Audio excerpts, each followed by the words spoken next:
Hey guys, it's Rachel from the Lorraine Lamb and today I have a book review on Without Merit by Colleen Hoover. This is her new release. It came out, I believe, the 3rd of October, if I'm not mistaken, of 2017, obviously.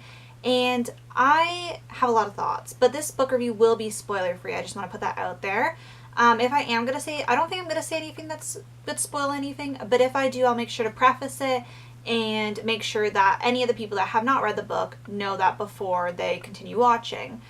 Basically, if you need my book reviews or, need a refresher, I read books in 5 different categories: plot, characters, cover, suspense, and overall in terms of reading again, very soon, 5 out of 5, not so soon, 1 out of 5. So basically this one I did not write down my scoring in my notebook. I've had a lot of thoughts and I felt, let's not track it, let's just talk, So basically, if you didn't know this already, if you're new to this channel, yada yada, basically I've read all of Colleen Hoover's novels, but I have not read her novellas and her co-written books. But I have written her book like Under C Hoover, I forget the title of that, and all her other novels.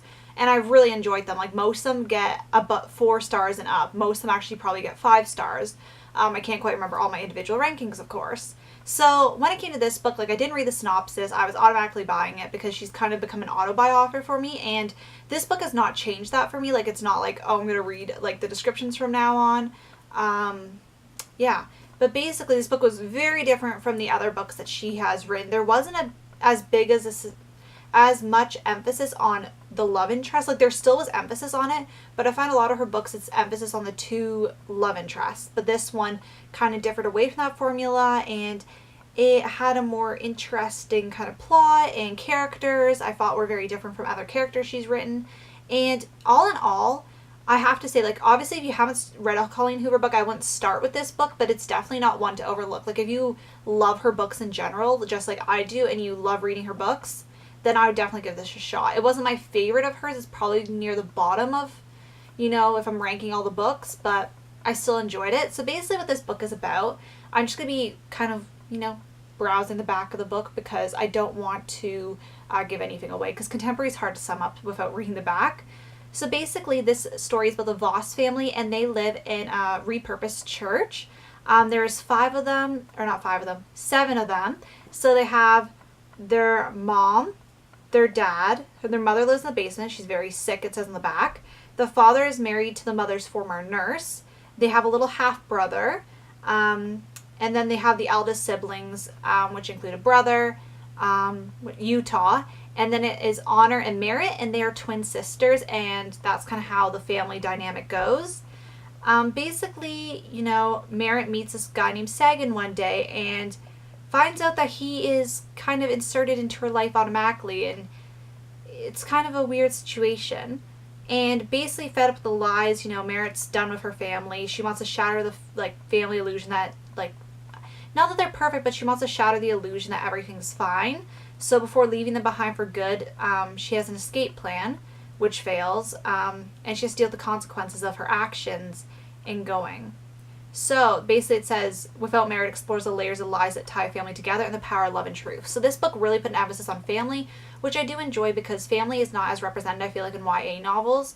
I have not been reading a lot of YA novels in the past year, so stuff could have changed, but I don't think it's changed that much in a year. But a lot of YA novels always focus on love interest, and yeah, that's more interesting to read sometimes, but sometimes it's very good to see the family aspect. Another one that the family aspect in this book kind of reminded me, they're not as perfect as this other book that I'm going to be mentioning, but it kind of reminded me of Jenny Han's series To All the Boys I Loved Before. Their family dynamic, it kind of was how that dynamic is presented with them, and then they have Laura Jean and her love interest and all that. So how that's juggled was very similar to how the family was juggled in this book. So if you really like the aspect of To All the Boys I Loved Before, that is an aspect you'll find in this book, and I feel like it's juggled pretty much the same weight is given to each category in each book. That was a kind of something I found. So basically I'm giving the plot a 3 out of 5. The plot was not amazing, but it was good. It had its good and bad parts. It took me a lot longer than usual to read it. In Colleen Hoover books, I generally breeze through, unless they're really, there's something going on in my life, but there wasn't really too much going on when I was reading it. Near the end of the book, there was more going on in my life, but near the beginning, it just took me a while to get into. It didn't enrapture me the same, but then they had some really good suspenseful parts where I couldn't put the book down. So I'm giving it a 3 for that, because I think a lot of the problem in this book for me was probably pacing. I feel like we were all waiting for this escape plan, and then, because we had obviously established the characters, but we knew this thing was coming up. We saw this thing come up, and yes, it was carried through good, but I would have loved it to be a bit more juicy and suspenseful and drama-filled. But then the aftermath was really interesting, and I really enjoyed the ending. So it was just an average book for me in terms of ranking. Characters, though, I am going to give the characters a 5 out of 5. I actually really loved the characters. Now, this book I'd say is more character-driven than plot-driven, and I do enjoy a good character-driven book. One of the things that I think my favorite character to come out of this book is actually Sagan, and I hope I'm saying Sagan. I hope I'm saying his name right. It's Sagan. I don't know how to pronounce. Well, I think I know how I'm pronouncing it is right, but it could be wrong. So, just for side note. And he is kind of the love interest. And without getting too much into it, he is a very level-headed character. He's like he wants... This is going to spoil it. I'm going to hold the book, and I'm going to put it down. It's not like a giant spoiler, but you kind of know where this is going. So I'm going to hold the book, and I'm going to put it down. The spoiler will be over. It's going to be very quick.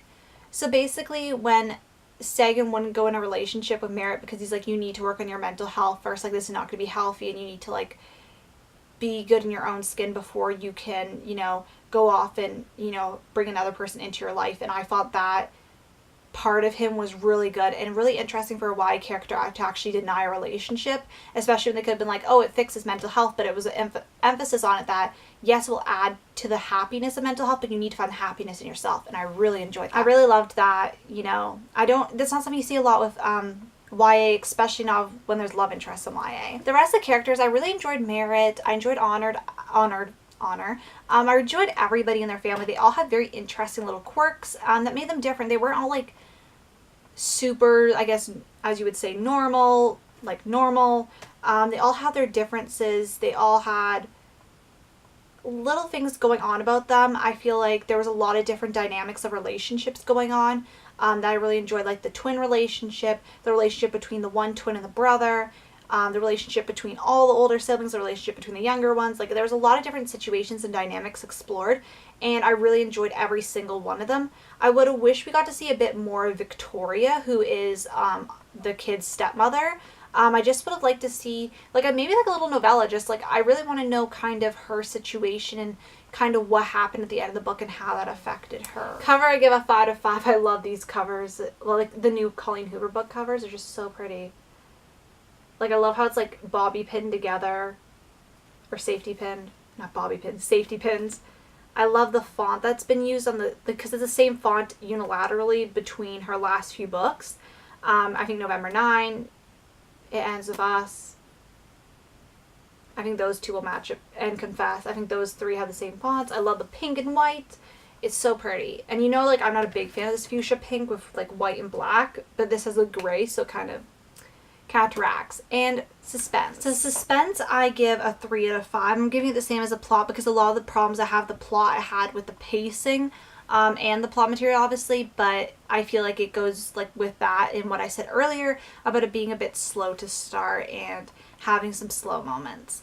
And overall, I give the book, for rereadability, I'm going to give it a 4 out of 5, just because not only was because I gave it a 3 for plot because it was an average book, but I'm giving it the 1 extra point because it is a Colleen Hoover book, and I know for sure in the future I'll be rereading my Colleen Hoover books, and I know this one could get overlooked when I go to reread because there is going to be more of her books obviously in the future when I do reread and all that and more choices.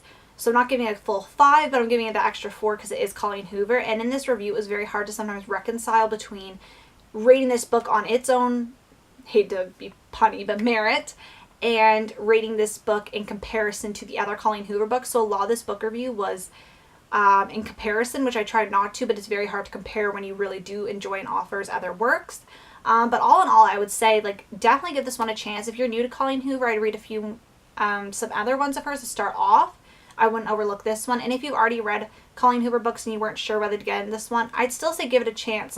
You could wait a little while and then give it a chance, but I'd still say it's worth the read. And I want to thank you guys so much for watching, and I'll see you guys later. Bye.